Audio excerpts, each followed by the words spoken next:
Good morning, everyone.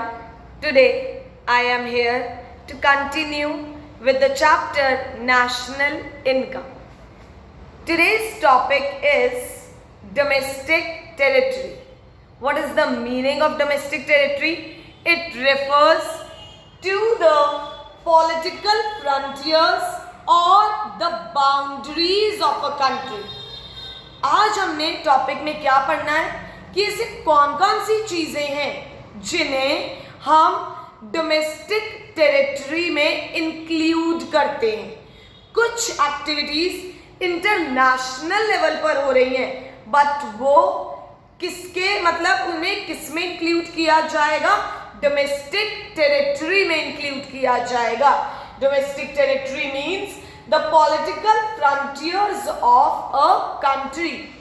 In addition to political frontiers, जो activities हमारी country में हो रही है उनके addition में, in addition to the political frontiers, domestic territory also include ships and aircraft owned and operated by normal resident between two or more countries.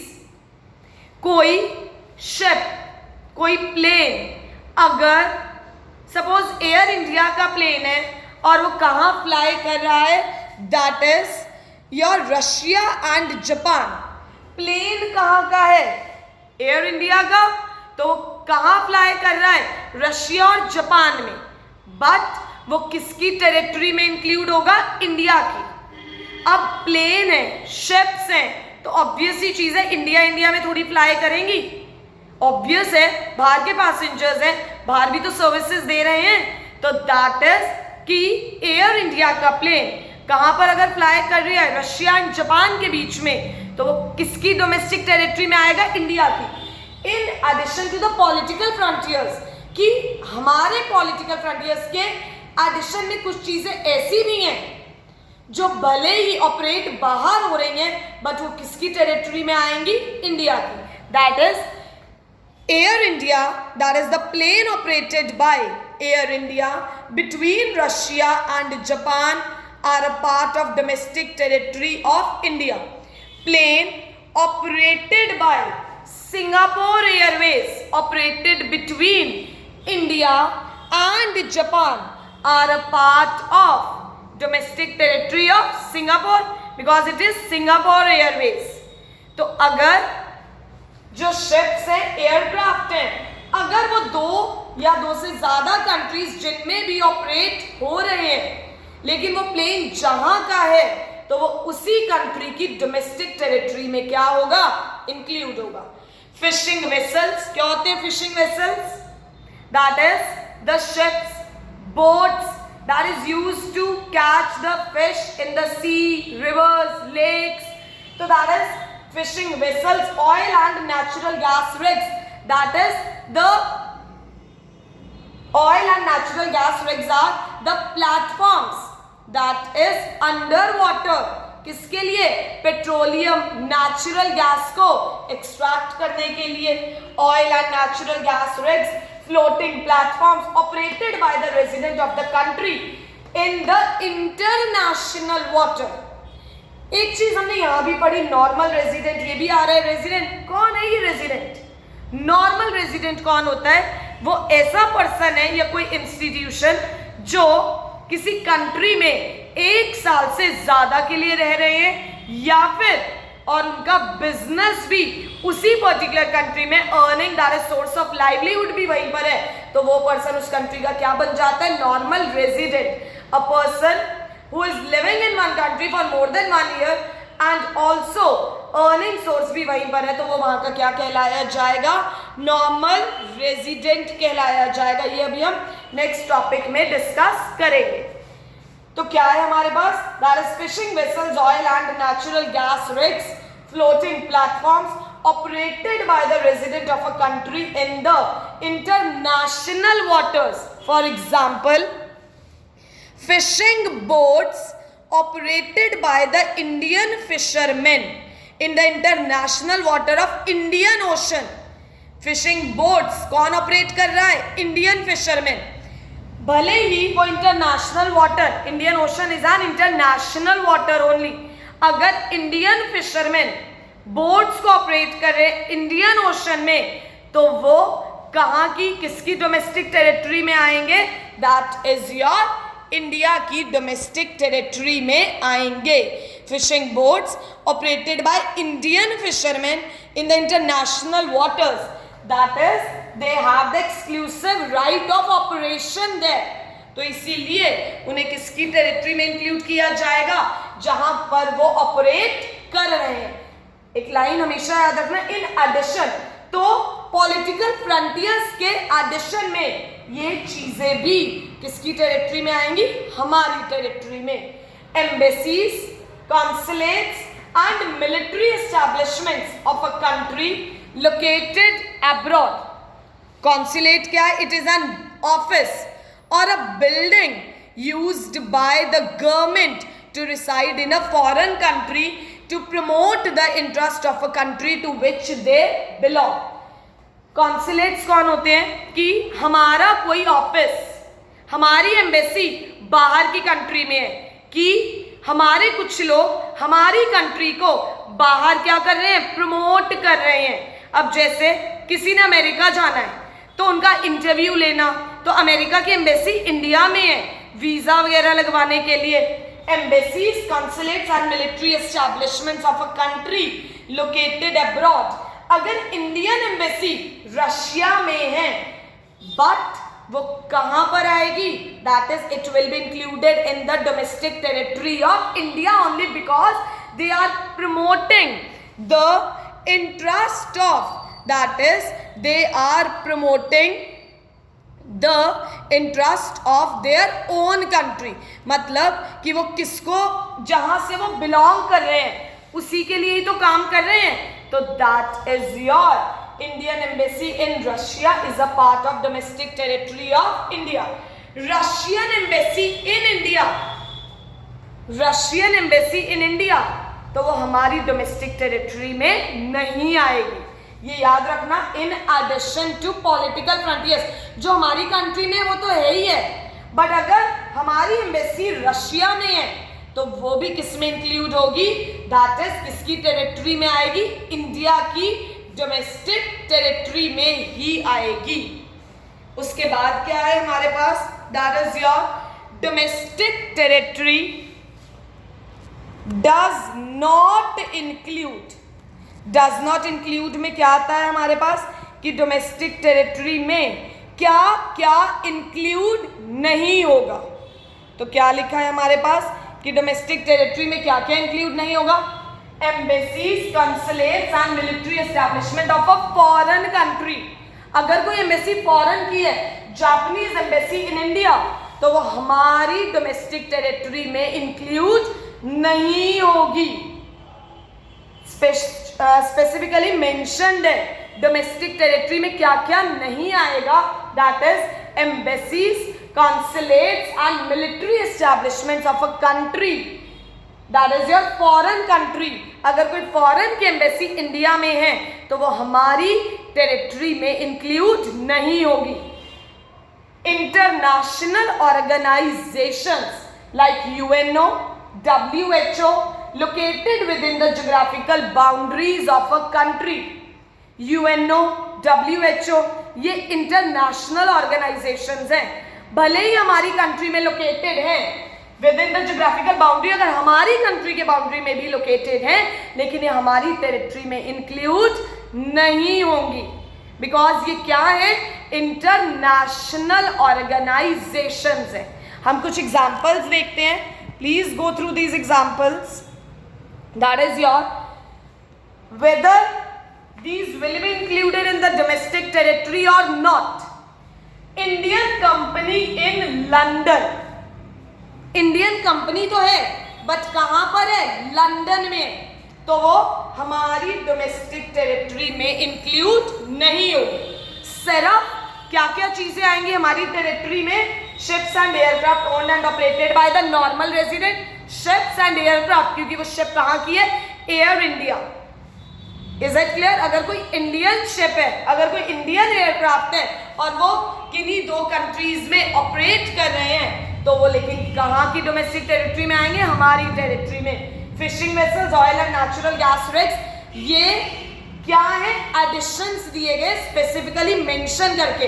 बाकी जो चीजें इनके अलावा जहां पर हैं वहीं पर ही इंक्लूड होंगी।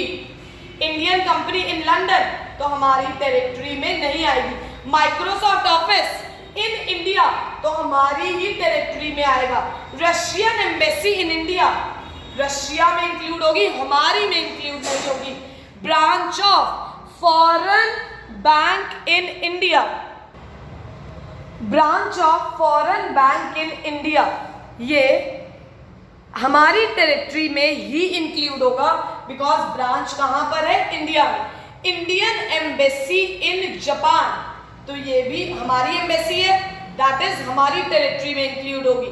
Tata rented its building to Google in America, Tata rented its building to Google in America तो ये हमारी टेरिटरी में इंक्लूड नहीं होगी।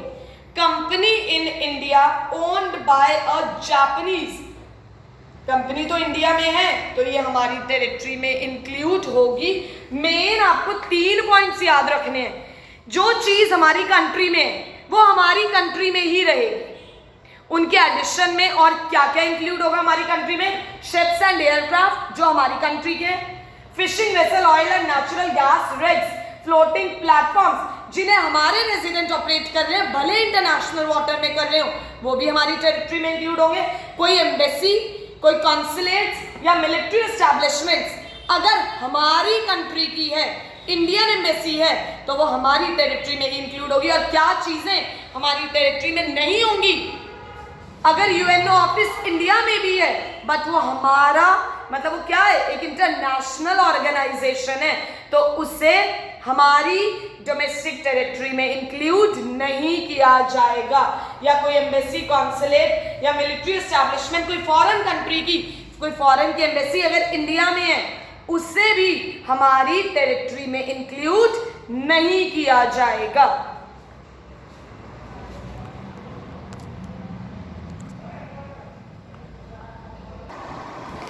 Next topic is normal resident. Now, who is a normal resident? Normal resident of a country refers to an individual or an institution. Normal resident में individual भी आता है और institution भी आता है. That is, normal resident include both the individual and institution who ordinarily resides in the country for more than 1 year. अगर कोई पर्सन किसी एक कंट्री में 1 साल से ज्यादा के लिए रह रहा है, उसका अर्निंग सोर्स, उसकी लाइवलीहुड, उसका सारा expenditure and that is your income, सब कुछ उसी पर्टिकुलर कंट्री से है, तो वो उस कंट्री का क्या कहलाया जाएगा? Normal resident. That is who ordinarily resides in the country for more than 1 year and whose centre of economic interest, that is जो उसका earning source, spending and each and everything उसी पर्टिकुलर कंट्री में है, तो वो वहां का क्या कहलाया जाएगा? Normal resident. Following are not included under the category of normal resident. अब हम क्या पढ़ेंगे? एक्सेप्शंस. कौन कौन सी चीजें नॉर्मल रेजिडेंट में इंक्लूड नहीं होंगी?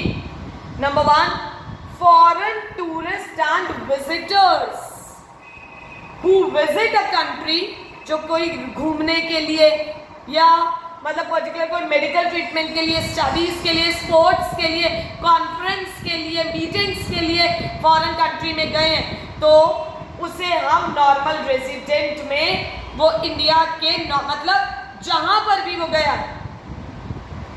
वो पर्सन कहते, कोई भी अगर फॉरेन टूरिस्ट मतलब कोई भी अगर बाहर से इंडिया में आया है किस चीज के लिए, कोई मीटिंग के लिए या फिर कोई वैसे घूमने के लिए, तो वो हमारी कंट्री का नॉर्मल रेजिडेंट नहीं होगा.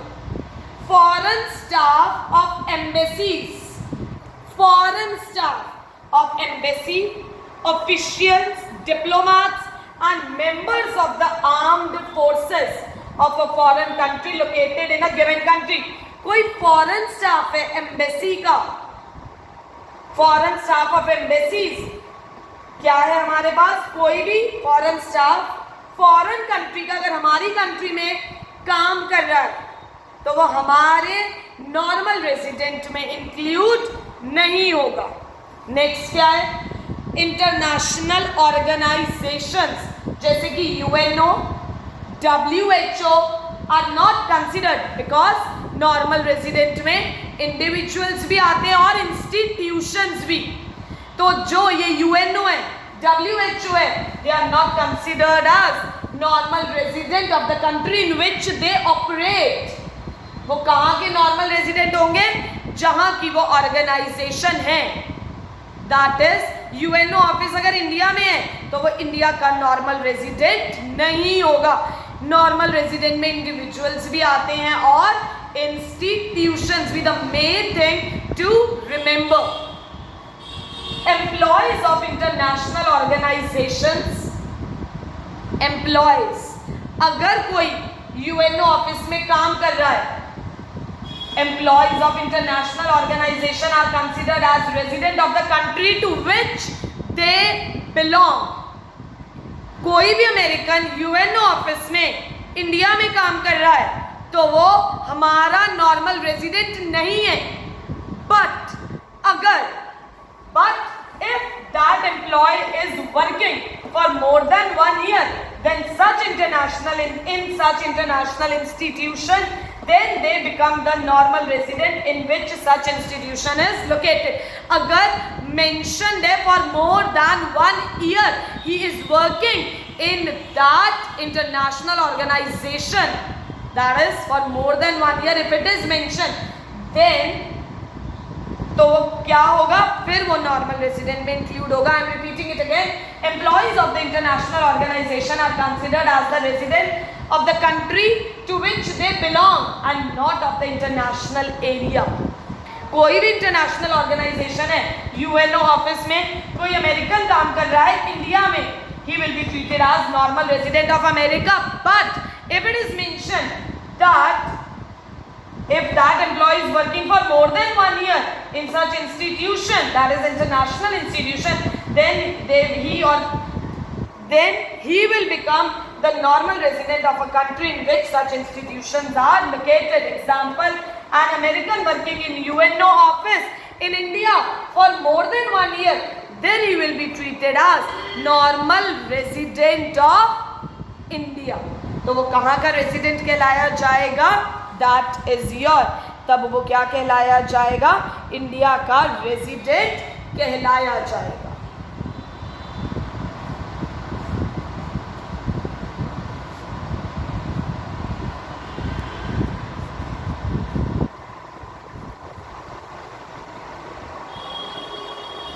Please go through the last point once again.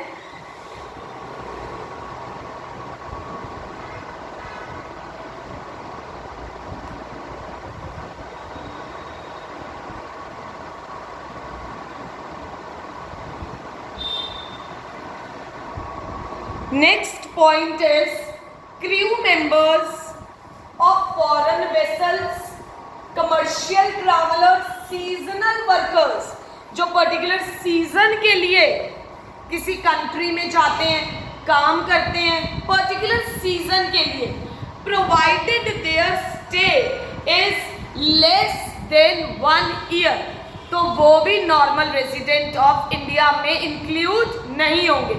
हम क्या पॉइंट्स पढ़ रहे थे? Following are not included in the category of normal resident, जिसमें हमने 4 पॉइंट्स कवर कर लिए थे. 5th पॉइंट क्या है?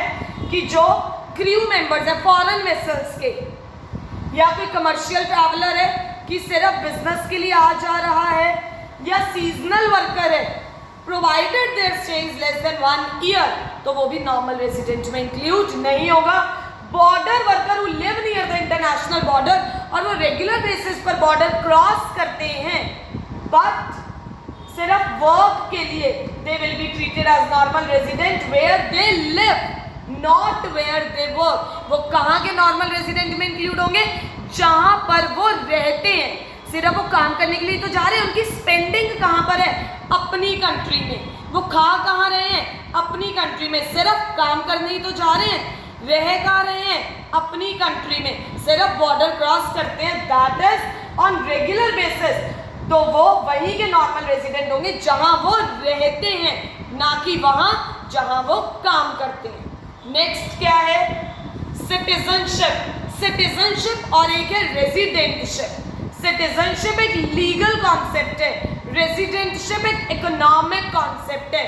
Let's see, it is a legal concept. Indian citizenship दो तरह से अराइज होती है, या तो वो पर्सन इंडिया में ही पैदा हुआ है, he acquires automatic citizenship of India, और या फिर वो लीगली इंडिया में सिटीजनशिप के लिए अप्लाई कर रहा है, तो लीगली उसे सिटीजनशिप मिलेगी। तो दैट इज, या तो जैसे हम लोग कहते हैं कि या तो वो पर्सन अमेरिका में ही पैदा हुआ है, और या फिर कोई यहाँ से जाके अमेरिका में सिटीजनशिप के लिए अप्लाई करता है तो उसे पीआर मिलती है, तो दैट इज वो लीगल कॉन्सेप्ट है। तो ऐसे ही person born outside India applies, अगर कोई आउटसाइड इंडिया पैदा हुआ है बट वो इंडियन सिटीजनशिप में अप्लाई करता है, इंडिया का सिटीजन बनना चाहता है, तो Indian law allows him to become Indian citizen. Residentship एक इकोनॉमिक कॉन्सेप्ट है based on the basic economic activities. कौन सी? जो हमने पढ़ी है। Individual is a normal resident अगर वो उस कंट्री में 1 साल से ज्यादा के लिए रह रहा है, that is he resides in a country for a period of more than 1 year and his center of economic interest also lies in that country। उसका बिजनेस, उसकी अर्निंग, उसका सोर्स ऑफ लाइवलीहुड अगर वहीं पर है, तो वो पर्सन उस कंट्री का क्या कहलाया जाएगा? नॉर्मल रेजिडेंट कहलाया जाएगा। तो ये क्या था हमारे पास?